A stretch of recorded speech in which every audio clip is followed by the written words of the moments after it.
أعوذ بالله من الشيطان اللعين الرجيم. الحمد لله رب العالمين.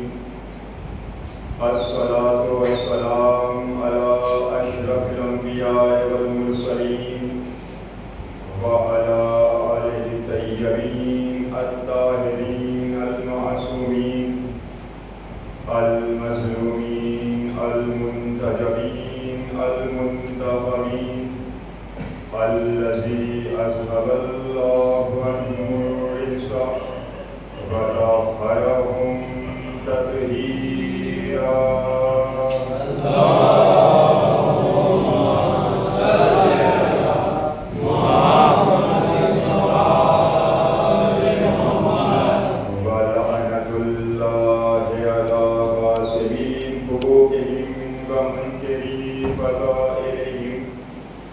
وشجاعتهم وسخاوتهم وفلاحتهم وعظمتهم وعطاشتهم أجمعين. أما بعد فقد قال الله سبحانه وتعالى في القرآن الكريم وهو أصدق الصادقين. بسم الله الرحمن الرحيم. قل لا أسألكم عليه أجرا إلا المودة في القربى. اللهم صل على محمد وآل محمد. حاضرین گرامی قدر، معزز سامعین کرام، بطفیل چہردہ معصومین، خصوصاً بتصدق مادر حسنین بنت رسول حضرت فاطمہ الزہراء سلام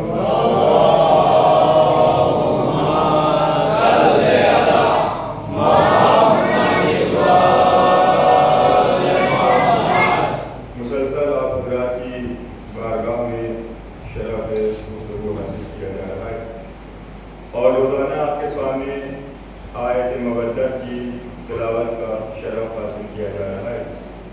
آپ حضرات کے علم میں ہے کہ آپ کے سامنے روز مودت کے عنوان پہ گفتگو جاری و ساری ہے اور آج کی گفتگو اپنے چھٹے مرحلے میں داخل ہو رہی ہے. روزانہ آپ کی خدمت میں معجزات اہل بیت علیہ السلام اور فضیلت اہل بیت علیہ السلام بیان کرنے کی کوشش کی گئی.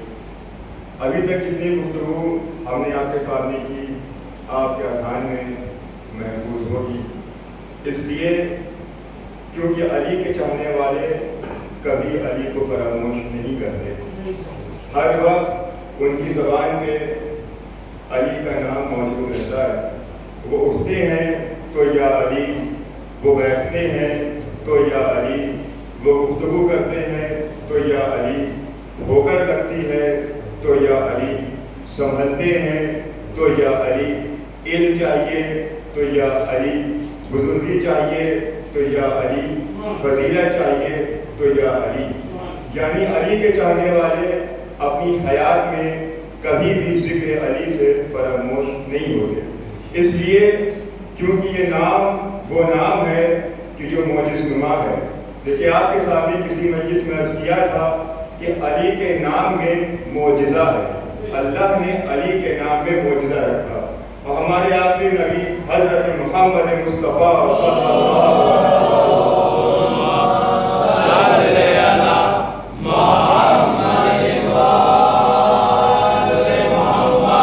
رسول کی سیرت بھی یہی رہی کہ جب بھی کوئی بھی مصیبت کا وقت آیا یا کوئی رسول کے پاس کوئی مشکل لے کر آیا تو فوراً علی کا واسطہ اسے دیا. دیکھیے اللہ یہ چاہتا ہے کہ جب بھی کوئی مشکل میں گرفتار ہو، جب بھی کوئی مصیبت میں گرفتار ہو تو وہ کسی اور کو نہ پکارے بلکہ اس کے زبان پہ لفظ علی آئے، بلکہ وہ علی کو پکارے.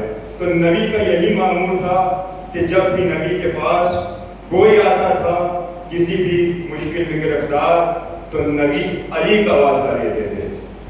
بہت سے افراد ایسے تھے نبی کے پاس کہ کہ جو لفظ علی سے، کہ جو علی کے نام سے انہیں عداوت تھی، آئے رسول اللہ کے پاس کہ اللہ کے رسول میری آنکھ میں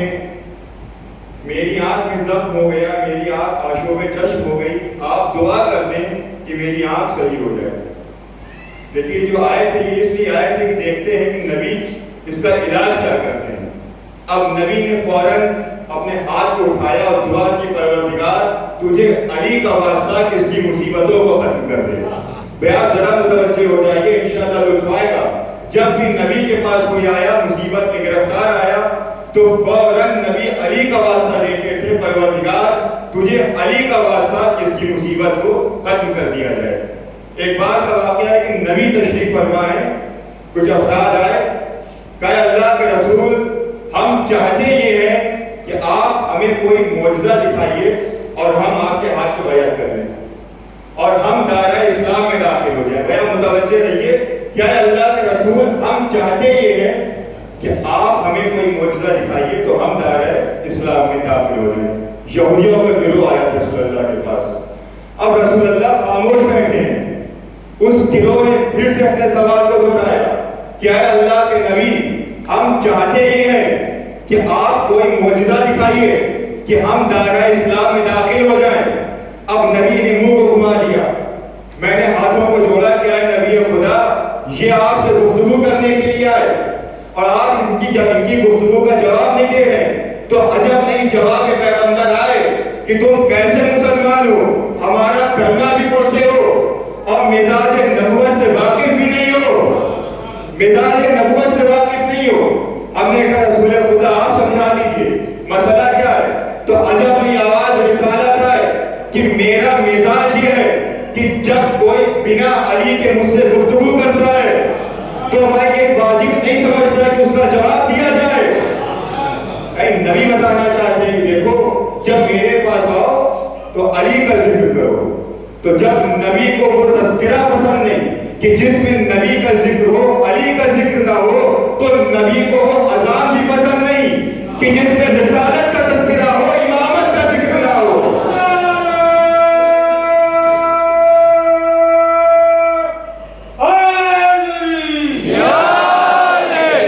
بھائی نبی کو وہ تذکرہ پسند نہیں کہ جس میں لفظ نبی آئے اور مولا علی کا نام نہ آئے، تو نبی کو وہ اذان بھی پسند نہیں کہ جس میں محمد کی رسالت کا ذکر ہو اور علی کی ولایت کا ذکر نہ ہو۔ نبی بار بار منہ کو گھما رہے۔ ایک مرتبہ ان لوگوں نے کہا کہ یا رسول اللہ کیا آپ یہ نہیں چاہتے کہ ہم لوگ دائرہ اسلام میں داخل ہو؟ تو رسول خدا نے کہا کہ چاہتے کیا ہو؟ کہا چاہتا یہ ہوں کہ آپ ایک معجزہ دکھا دیجئے، ہم آپ کے ہاتھ پہ کلمہ پڑھ لیں گے۔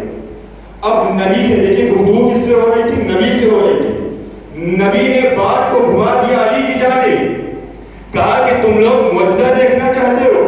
کہا ہاں نبی خدا، کہا ہاں معجزہ دیکھنا چاہتے ہیں۔ اب نبی نے بات کو گھما دیا علی کی طرف، کہا کہ جو تم دیکھنا چاہتے ہو وہ میرا ہی جانشین علی دکھائے گا، وہ میرا ہی جانشین علی دکھائے گا۔ کہا یا علی آپ ان کا معجزہ جو کہنا چاہ رہے ہیں ان کی بات پوری کر دیجیے۔ اب مولا علی مخاطب ہوئے، کہا یہ بتاؤ تم لوگ چاہتے کیا ہو؟ کہا ہم چاہتے یہ ہیں کہ آپ میرے سامنے کسی مردے کو زندہ کر دیجئے، ہم یہ معجزہ دیکھ کے کلمہ پڑھ لیں گے۔ آپ نے غور فرمایا کیا کہا تھا؟ کہا میرے سامنے کسی مردے کو زندہ کر دیجئے، ہم کلمہ پڑھ لیں گے۔ اب ہم وہاں کے ہوتے تو یہ کہتے کہ اے اللہ کے رسول اب یہ کوئی مردہ کہاں سے یہ کہے اچانک سے کہ علی زندہ کر کے دکھائے؟ بھائی وہ مولا ہی کیا کہ جو کسی سوال کا جواب نہ دے۔ اب مولا نے فوراً کہا کہ یہ بتاؤ کہ کیا تمہارا کوئی قبرستان ہے تمہیں مردہ زندہ کرنے سے بڑا معجزہ دکھاتے ہیں؟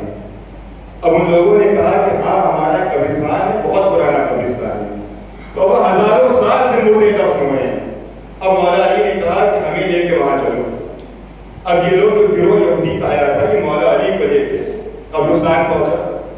اب جیسے ہی مولا قبرستان میں پہنچے، دیکھیے آداب اسلام بھی یہی ہے کہ جب کسی قبرستان میں جایا جائے تو اہل قبور کو سلام کیا جائے۔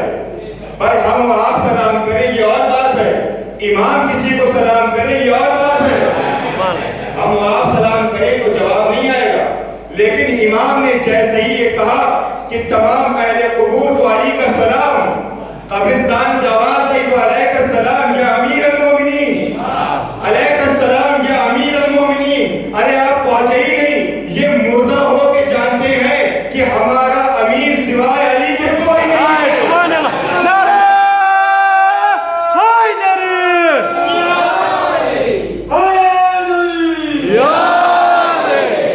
یہ مردہ ہو کے جانتے ہیں کہ میرا امیر سوائے علی کے کوئی نہیں ہے۔ یہ کیسے مسلمان ہے، زندہ بھی ہے اور بغض علی بھی ہے۔ سبحان اللہ، صلوات پڑھیں پر محمد و آل محمد۔ اللہم صلی علی محمد اہل بیت کے تمام دشمن اوپر سلام کا جواب آیا۔ اب جیسے ہی ان لوگوں نے دیکھا، کہا کہ اے علی، یہ تو سلام کا جواب آیا، آپ مردہ زندہ کر کے دکھائیے۔ اب مولا علی نے ایک قبر ٹھوکر ماری اور اس میں سے مردہ نکل کے زندہ ہو کے کھڑا ہو گئے سامنے۔ اب جیسے ہی سامنے کھڑا ہوا تو مولا علی نے حکم دیا تمام قبور کے مردے جتنے بھی دفن ہیں سب باہر نکل آئیں۔ بھئی آپ متوجہ رہیے کہ انشاءاللہ لطف آئے گا۔ اب جیسے ہی مولا کی زبان سے جملے جاری ہوئے، بھائی یہ بھی تو بات کریے کہ زبان کس کی ہے؟ یہ لسان اللہ ہے۔ مولا علی کے ذہن میں مولا علی کی زبان نہیں ہے، بھائی یہ لسان اللہ ہے۔ یہ جو کہہ دیتے ہیں وہ چیز عالم وجود میں آ جاتی ہے، وہ چیز سامنے موجود ہو جاتی ہے۔ کہا کہ میں علی حکم دیتا ہوں کہ تم سب کے سب اپنی قبروں سے باہر نکل آؤ۔ اب وہ تمام مردے باہر نکل آئے۔ اب جیسے یہودیوں نے دیکھا کہ یہ مردے باہر نکل آئے تھے معجزہ دیکھنے کے لیے، اب پیچھے ہٹنے لگے۔ اب مولا علی نے کہا کہ جا کہاں رہے ہو، ان سے باتیں کرو۔ بھائی مردوں سے باتیں کون کرے؟ جو زندہ تھے ان کا دم نکلنے لگا، پیچھے ہٹنے لگے۔ اب ایک جملہ کہا ان لوگوں نے کہ یا علی ہم معجزہ دیکھ چکے۔ بھائی ایک مردے کی بات ہوئی تھی، مولا نے پورے قبرستان کے مردوں کو زندہ کر دیا۔ کہا معجزہ دیکھ چکے، یا علی ان سے کہیے قبروں میں چلے جائیں، یا علی ان سے کہیے قبروں میں چلے جائیں۔ اب مولا نے حکم دیا کہ جس طریقے سے تم لوگ باہر نکلے تھے ویسے ہی قبر میں چلے جاؤ۔ اب تمام مردے چلے گئے قبر کے اندر۔ اب تاریخ نے اپنے قلم کو بند کر دیا، کتابیں بند ہو گئی، لیکن مجھے ایک جملہ مل گیا کہ عشق علی حیات کا نام ہے، بغض علی موت کا نام ہے۔ سبحان اللہ، سبحان اللہ، عشق علی حیات کا نام ہے۔ بھائی جیسے ہی علی کی محبت ان مردوں کے اندر پیدا ہوئی، اللہ نے انہیں زندگی عطا کی۔ تو آج ہم بھی یہی کہنا چاہتے ہیں کہ تم بھی ذکر علی کرو، مردہ رہنے سے بہتر ہے کہ زندہ رہو۔ عشق علی حیات کا نام ہے، بغض علی موت کا نام ہے۔ دیکھیے بہت سے افراد ہوتے ہیں کہ جو ہمیں چلتے ہوئے نظر آ رہے ہیں، لیکن در حقیقت دیکھا جائے تو مردہ ہیں، کیونکہ ان کے اندر عشق ولایت ہے۔ یہ اور صلوات پڑھتے ہیں پر محمد و آل محمد۔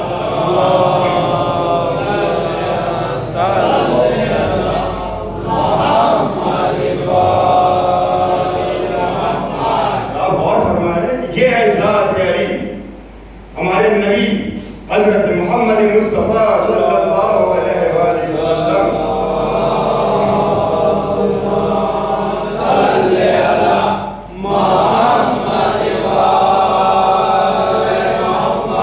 لیکن نبی معراج پہ آسمان پہ کئی بار گئے، لیکن ہر بار جانے کو معراج نہیں کہا جاتا۔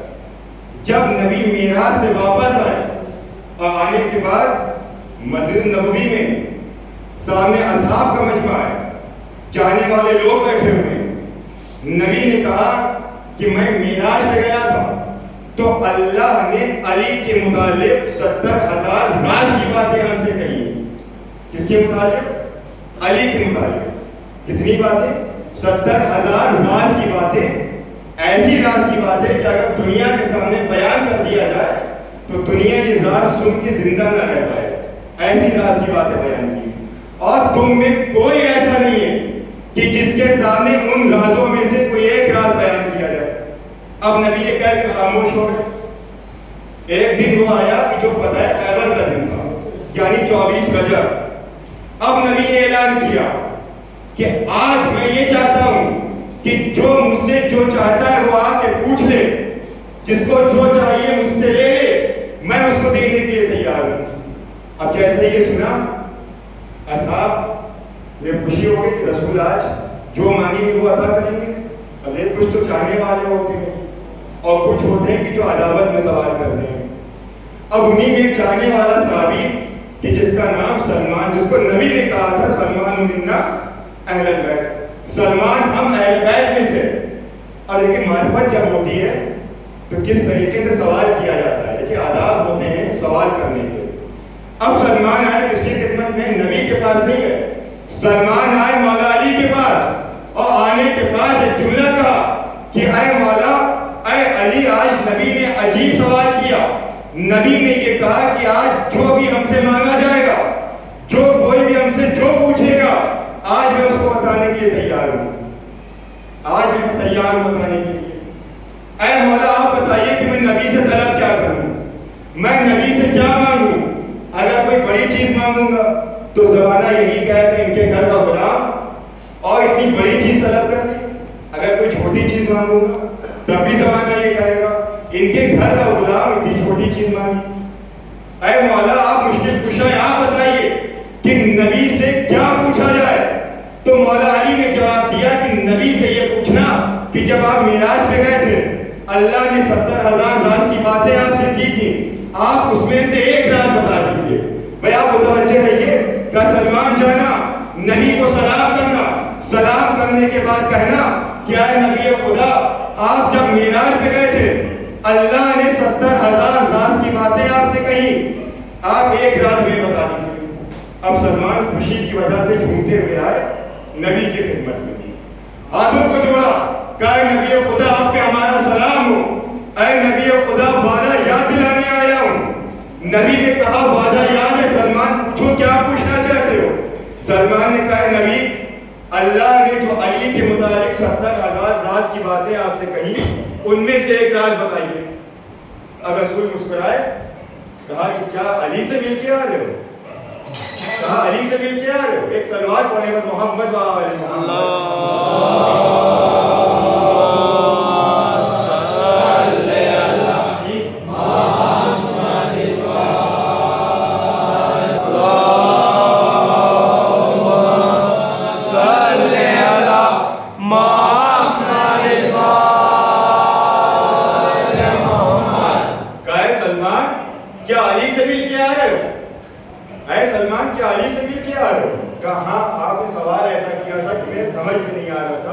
کہ ہم مانگیں کیا آپ سے.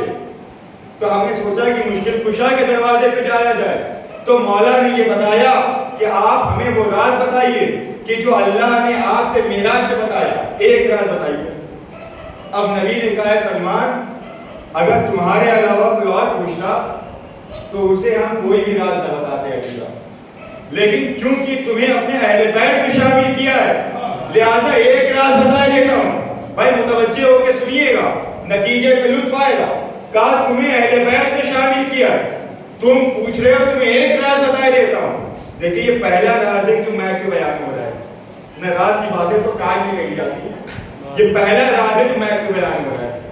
کہا ہے سلمان تم ہمارے اہل بیت میں سے ہو اس لیے تمہیں ایک راز بتا دے رہے ہیں. نبی نے راز بتایا اور یہ کہا کہ دیکھو کسی انسان سے نہ بتانا. نبی نے کہا کہ اللہ نے معراج میں ہم سے یہ کہا کہ اگر علی کے دشمن نہ ہوتے, بھائی متوجہ ہو کے سنیے گا, اگر علی کے دشمن نہ ہوتے تو اللہ جہنم کو داخل کرتا.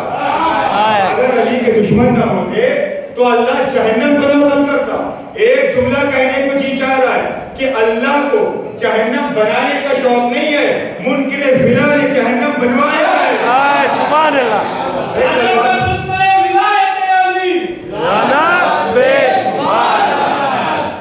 آپ نے غور فرمایا کہ اللہ کو شوق نہیں ہے جہنم بنانے کا, منکر ولایت نے جہنم بنوایا ہے. کہا ہے سلمان تمہیں تو یہ راز بتا دیا ہے, اب کسی انسان کے سامنے اس راز کا تذکرہ نہ کرنا. اب وہ راز علی کیا جو چھپانے سے چھپ جائے.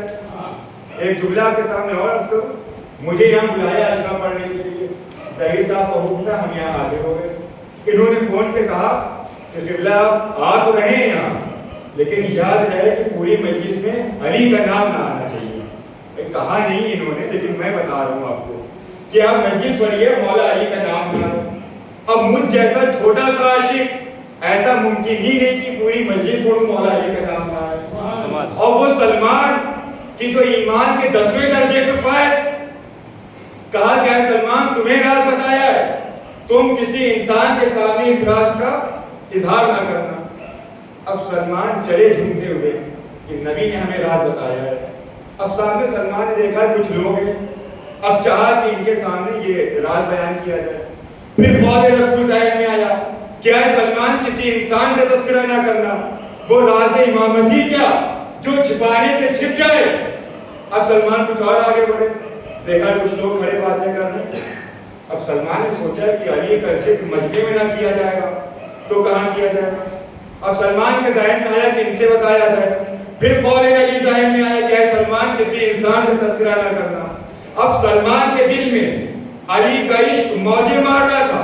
اب سلمان چاہتے تھے کہ یہ راز کہیں نہ کہیں بیان کیا جائے, لیکن قول رسول بار بار ذہن میں آ رہا تھا کہ کسی انسان کے سامنے تذکرہ نہ کرنا. اب سلمان نے دیکھا کہ ایک کنواں ہے جس کا پانی سوکھ چکا ہے, اسے پانی موجود نہیں ہے.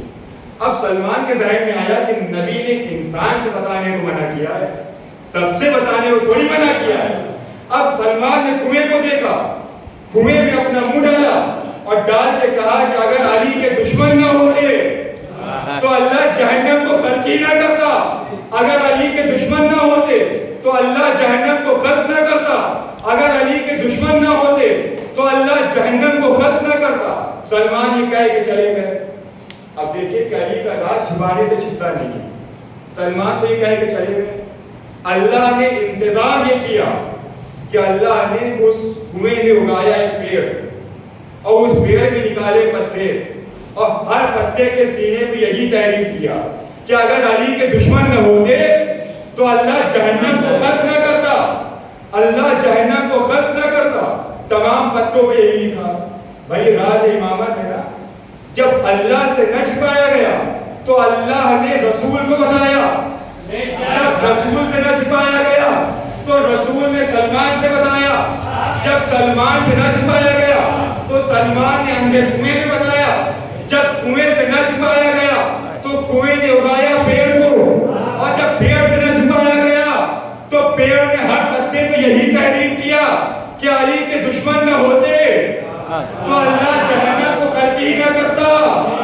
بھائی یہ انتظام کیا اللہ نے. اب سلمان پہنچ گئے گھر میں. اس رات چلی شدید آندھی اور یہ اخبار الہی پہنچا گھر گھر. ہر گھر میں یہ اخبار الہی پہنچ گیا. لیکن آج ہمارے یہاں بھی ہوتا ہے نا, جب صبح اٹھتے تو سب سے پہلے نظر جاتی ہے کہ نیوز پیپر پہ کیا چھپا ہے. جاتی نظر نہیں جاتی ہے. اب وہاں بھی لوگ اٹھے, اپنے اپنے صحن میں دیکھا کہ پتے پڑے ہیں اور پتوں پہ کچھ لکھا ہے. اب جو پتا اٹھا کے پڑھا تو اس پہ یہی لکھا تھا علی کے دشمن نہ ہوتے تو اللہ جہنم کو خلق نہ کرتا. اب انہوں نے دیکھا کہ یہ بات تو ہمارے خلاف چھپ گئی ہے, ہم ہی تو علی کے دشمن ہیں. سب نے پتوں کو اکٹھا کیا, آئے رسول خدا کے پاس. کہا اللہ کے رسول یہ کیا ماجرا ہے, یہ کیا منظر ہے؟ ہر پتے پہ لکھا ہے کہ اگر علی کے دشمن نہ ہوتے تو اللہ جہنم خلق نہ کرتا. اب رسول خدا نے کہا کہ اس کا فیصلہ تو بعد میں ہوگا, پہلے جو سلمان کو بلا کے لاؤ, کیونکہ سلمان سے کہا تھا نا کہ کسی سے بتانا نہیں. اب سلمان آئے. کہا رسول خدا کیا مسئلہ ہے؟ کہا سلمان تمہیں کل ایک راز علی بتایا تھا اور یہ کہا تھا کسی انسان سے نہ بتانا, یہ بتاؤ سب کو پتہ چل گیا. اب سلمان نے کہا کہ رسول خدا جتنے لوگ سامنے کھڑے آپ سب سے پوچھ لیجئے, ہم نے کسی کو یہ راز نہیں بتایا, ہم نے کسی کو یہ راز نہیں بتایا. نبی نے کہا ہاں سلمان میں جانتا ہوں تم نے یہ راز کسی کو نہیں بتایا, لیکن اللہ نے اہتمام یہ کیا کہ یہ راز اللہ نے سب تک پہنچا دیا اور یہ پیغام دیا کہ ابھی بھی وقت ہے علی والوں میں شریک ہو جاؤ, جہنم تمہارا بھوکا ہے. نعرہ حیدری, حیدری,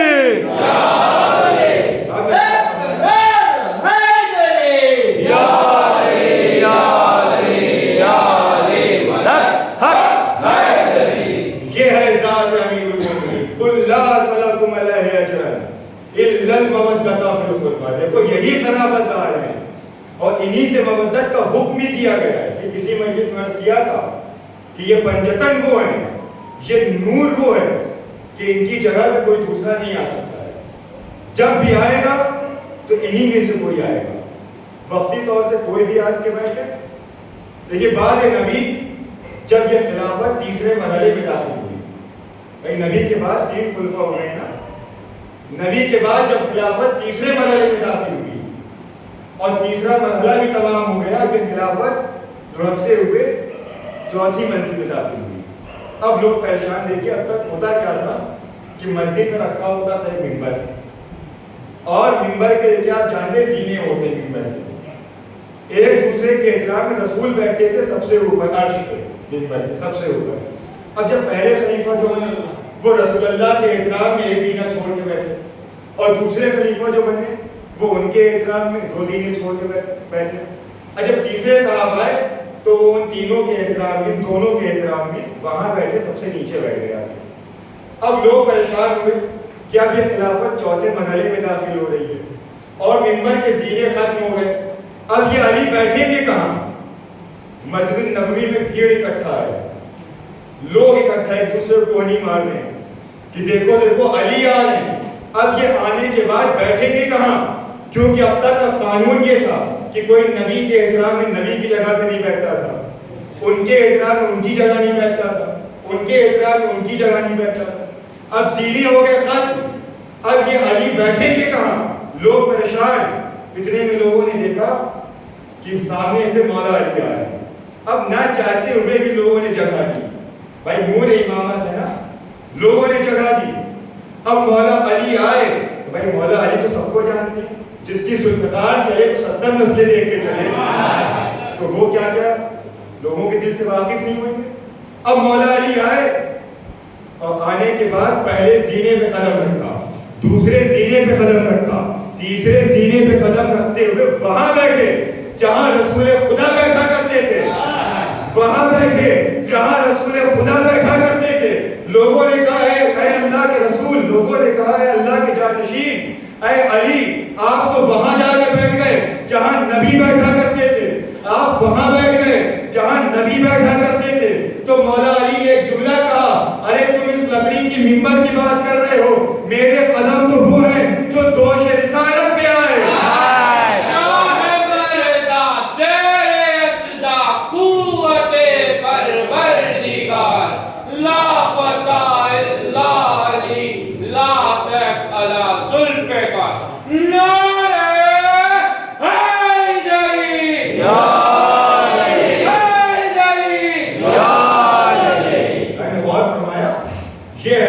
جب بھی آئے گا تو وہی ان کی جگہ پہ آئے گا جن کا نور ایک ہوگا۔ آپ کے سامنے کسی مجلس میں عرض کیا تھا کہ یہ ہے صدیق، اللہ نے جن کو چنا اور نبی نے جن کو بتایا یہ ہے صدیق، یعنی یہ چیز جو اپنی زبان سے کہہ دیتے ہیں وہ شے عالم وجود میں آ جاتی ہے۔ ہمارے رات کے دوسرے امام حسن مجتبی علیہ السلام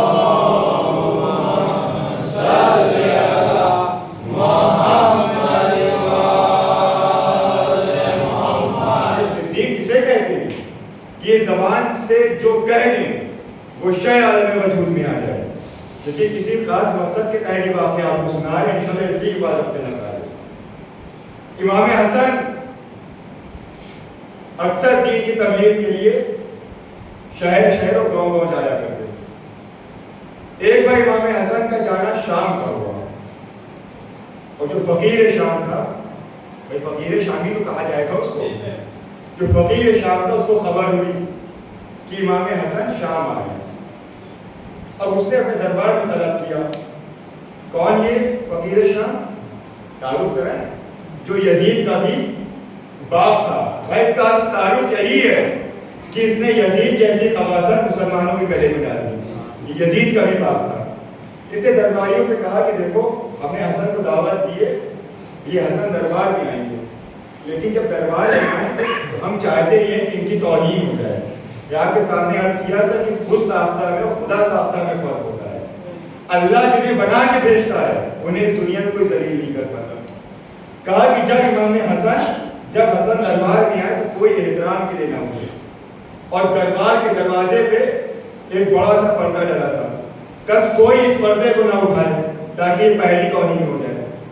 اب جیسے ہی امام دربار کے قریب آئے، ہوا نے اپنے رخ کو بدلا، اور ہوا نے رخ کو بدل کے یہ بتایا کہ صرف انسانوں کا امام نہیں ہے، اس کا اختیار ہواؤں میں بھی ہے۔ ہوا نے رخ کو بدلا، پردہ اٹھا، امام نے پہلا قدم اندر رکھا۔ اب یہ جلال امامت تھا، یہ امامت کا روپ تھا کہ جیسے ہی امامت کا قدم دربار کے اندر پڑا، وہ لوگ جو کرسی پہ بیٹھے تھے وہ بے اختیار اٹھ گئے، بے اختیار اٹھ گئے۔ اب جیسے ہی دیکھا کہ سب اٹھ گئے، ویسے ہی فقیر صاحب نے کہا کہ تم سے منع کیا تھا نا کوئی اٹھے نا، لیکن نور کی عظمت یہ تھی کہ دیکھتے ہی سب اٹھ گئے۔ اور اس نے ایک چیز اور کہی تھی کہ جیسے ہی امام حسن اندر داخل ہوں، دیکھو ان کی عادت یہ ہے، ان کے خاندان کی عادت یہ ہے کہ اپنے خاندان کے فضائل پڑھتے ہیں، یہ اپنے خاندان کا تعارف کراتے ہیں۔ دیکھو جیسے ہی یہ آئے ویسے ہی تم اپنے آبا و اجداد کا تذکرہ کرنے لگنا تاکہ ان کو موقع ہی نہ ملے۔ اب امام حسن اندر داخل ہوئے، ایک کرسی سے کھڑا ہوا، اس نے کہا میرے دادا یہ، میرے بابا یہ، میرا خاندان یہ، میرا قبیلہ یہ۔ امام حسن آگے بڑھے، دوسرا اٹھا، دوسرے نے بھی کہا ہمارا خاندان یہ، ہمارے خاندان کا معیار یہ، ہمارے دادا یہ، ہمارے پردادا یہ۔ امام حسن آگے بڑھتے جا رہے ہیں، اور امام حسن تخت کے قریب آ کے کھڑے ہو گئے، فقیر شام کے تخت کے قریب آ کے کھڑے ہو گئے، اور ایک جملہ کہا کہ اے معاویہ، تم نے اپنے درباریوں کو کس کام پہ لگا دیا ہے؟ تم نے کس کام پہ لگا دیا ہے؟ آؤ ہم اور تم بیٹھ کے باتیں کرتے ہیں، آؤ ہم اور تم گفتگو کرتے ہیں، تم اپنے آبا و اجداد کا تذکرہ کرو، ہم اپنے آبا و اجداد کا تذکرہ کرتے ہیں۔ اے معاویہ، میں جانتا ہوں کہ تو کھلے میدان میں نہیں کر سکتا، تو میرے کان میں اپنا شجرہ بتا دے، میں کھلے میدان میں اپنا شجرہ بتا دوں۔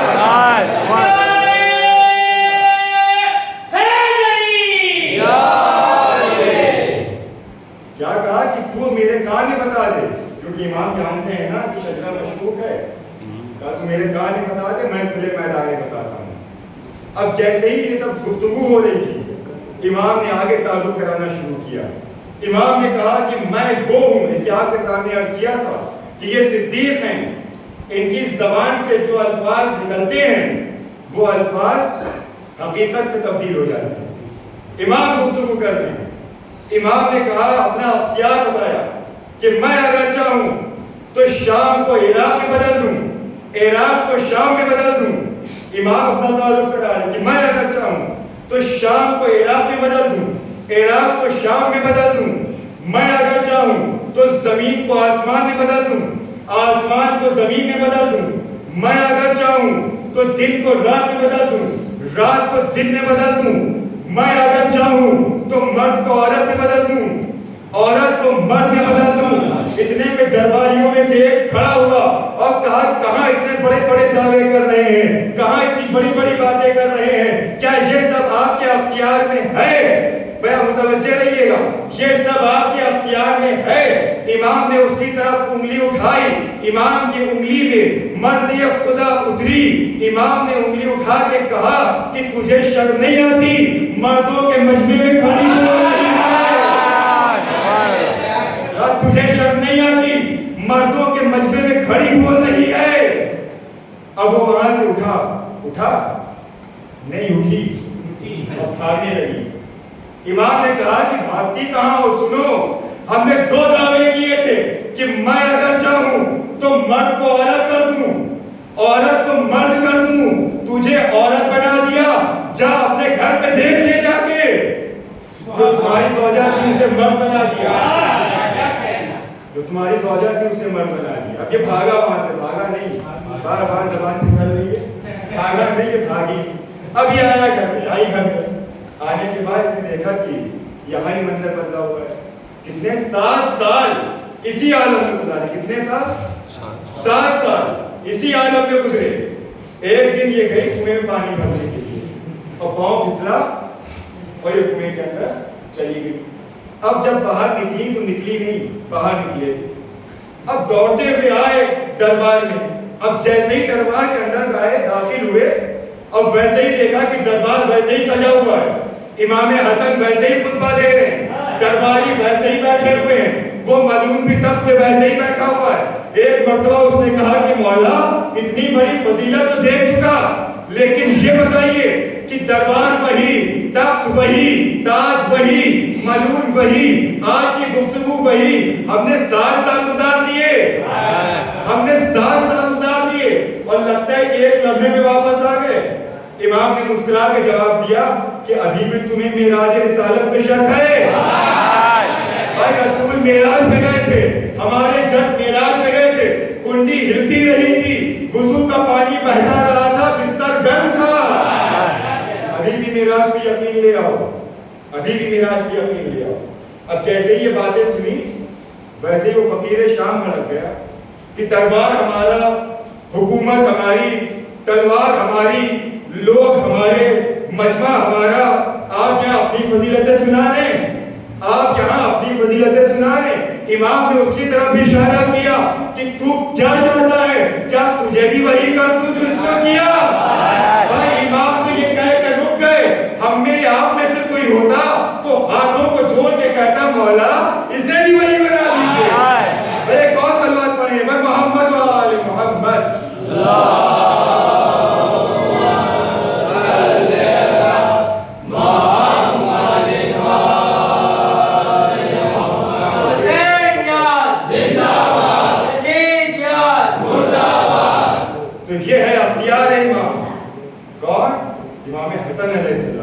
کہ ان کی زبان میں جو چیز جاری ہو جائے اللہ اسے حقیقت میں تبدیل کر دیتا ہے.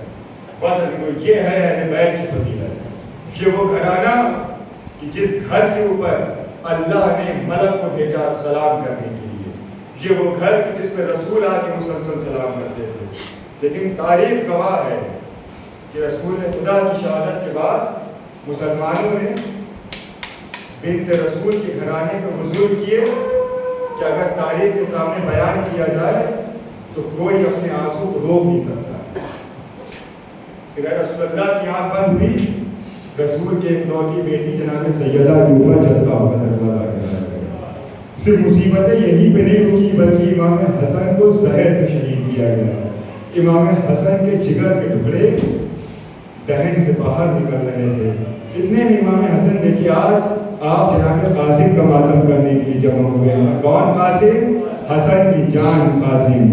امام حسن کو جب زہر دیا گیا تو امام حسن کے ٹکڑے, جگر کے ٹکڑے امام کے دہن سے نکل رہے تھے. امام نے کہا اپنی زوجہ سے کہ جاؤ میرے بیٹے قاسم کو بلا کے لاؤ. قاسم آئے, کہا بابا کیا حکم ہے؟ امام حسن نے ایک تحریر لکھی اور وہ تحریر امام جناب قاسم کے بازو پہ باندھی. ایک جملہ کہا بیٹا قاسم کربلا کے میدان میں تو نہ ہوں گا قاسم, لیکن اے قاسم جب حسین کے اوپر وقت مصیبت پڑے تو اس تحریر کو کھول لینا قاسم. عزیزو دن گزرتے گئے, سال گزرے, وہ دن بھی آیا کہ جسے روز عاشور کہتے ہیں. امام حسین شب عاشور کی شب امام حسین نے یہ چاہا کہ ہم دیکھیں کہ ہمارے اصحاب اور ہمارے اہل خانہ کیا کر رہے ہیں. امام گزرے, امام نے دیکھا کہ ایک بڑا سا خیمہ لگا ہے کہ جس میں ایک کرسی پہ حبیب بیٹھے ہوئے ہیں, سامنے تمام انصار بیٹھے ہیں. حبیب کہتے ہیں تمہیں یاد ہے نا کل کون سا دن ہے؟ کل قربانیوں کا دن ہے. کہیں ایسا نہ ہو کہ حسین کے گھر والے شہید ہو جائیں اور تم میں سے کوئی موجود رہے. حسین نے باہر سے کہا مرحبا مرحبا. حسین نے دعائیں دی, کچھ دور اور آگے بڑھے. اب امام حسین نے دیکھا کہ ایک بڑا سا خیمہ ہے کہ جس کے اندر 4 شخصیتیں موجود ہیں, جس کے اندر 3 شخصیتیں موجود ہیں. مولا عباس ہیں, سامنے علی اکبر کھڑے ہیں اور سامنے جناب قاسم کھڑے ہیں. عباس ایک کرسی پہ بیٹھے ہوئے ہیں, ایک جملہ کہہ رہے ہیں اے قاسم اے اکبر کل تمہیں معلوم ہے کون سا دن ہے؟ کل روز قیامت ہے, کل روز عاشور ہے. جملہ سن لیجیے, رونے کے لیے یہی جملہ کافی ہوگا. آوازوں کو آزاد چھوڑیے, ہاں ایسے گریا کریے کہ جیسے آپ کے گھر میں کسی کا جنازہ اٹھا ہو. خدا آپ کی آوازوں پر رحمت نازل کرے. امام نے خیمے کے باہر سے گفتگو سنی. عباس کہہ رہے ہیں اے اکبر کل سب سے پہلے آقا کی جانب سے میں جان کو قربان کروں گا, کل سب سے پہلے میں میدان میں جاؤں گا. جناب علی اکبر نے کہا کہ اے چچا جان, ارے آپ کے مرنے سے بابا کی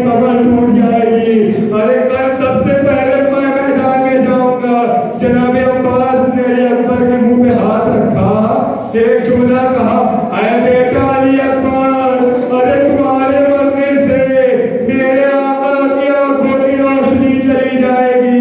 اب یہ گفتگو دونوں میں ہو رہی تھی.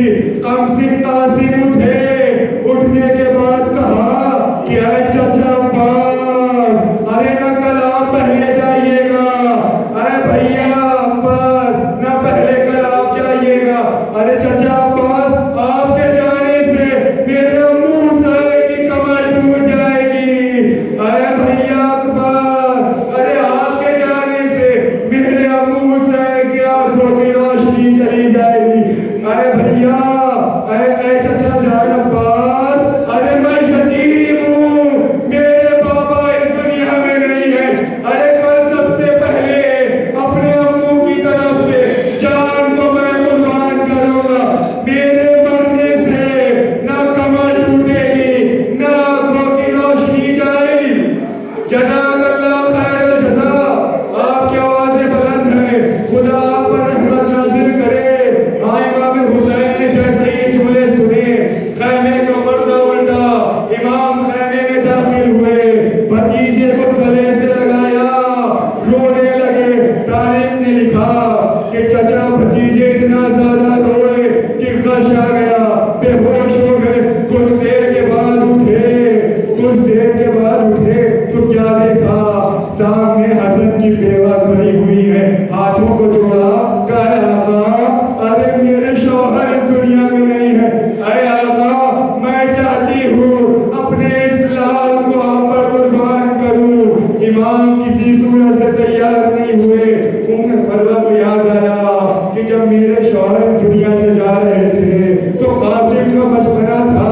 قاسم بہت چھوٹے سے تھے, ان کے ہاتھ میں ایک تعویذ باندھا تھا. اب جناب قاسم سے کہا بیٹا قاسم ذرا وہ تعویذ کو کھولو. اب جو تعویذ کھولا قاسم نے اپنے چچا کے سامنے پیش کیا.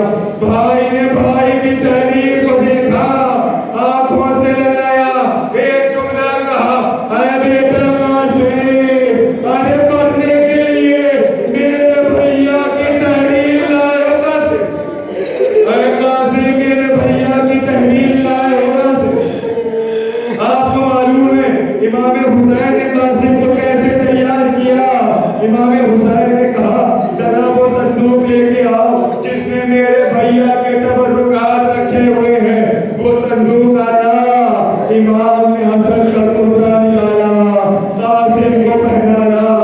امام حسن کا ماما قاسم کے سر پہ باندھا, امام کی رضا قاسم کے دوش پہ ڈالی.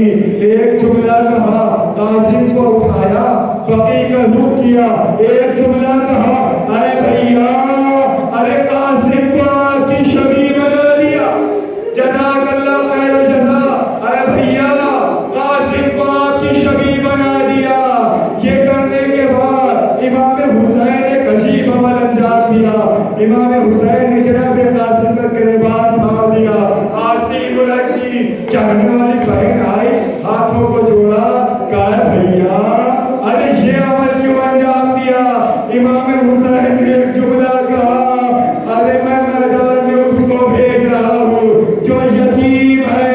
عرب کا دستور یہ ہے کہ یتیم پہ رحم کیا جاتا ہے. ارے شاید کوئی قاسم کو نہ مارے. امام نے گریبان چاپ لیا, آستین پلٹی. عباس کا بات گھوڑا لے کر آؤ. ارے جملہ آپ نے بہت آسانی سے سنا. عباس کس دل سے گھوڑا لائے ہوئیں گے, عباس کس دل سے گھوڑا لائے ہوئیں گے. گھوڑا آیا, جناب قاسم کو اپنے ہاتھ سے سوار کیا. تاریخ نے لکھا کہ جناب قاسم کا سر اتنا چھوٹا تھا کہ جناب قاسم کے پاؤں رکاب میں نہیں آ رہے تھے. امام نے رکابوں کو پلٹ دیا. قاسم میدان جہاد میں آئے. آج چھوٹا سا بچہ ہے نا, کب تک کی جنگ کرنا, 3 روز سے بھوکا پیاسا ہے. قاسم میدان میں آئے, جنگ کرتے جاتے ہیں, یہ کہتے جاتے ہیں میں اس کا بیٹا ہوں جو فاتح صفین ہے, میں اس کا بیٹا ہوں جو فاتح جمل ہے, میں حسن مشتبہ کا بیٹا ہوں. ارے میں وہ قاسم ہوں جس کو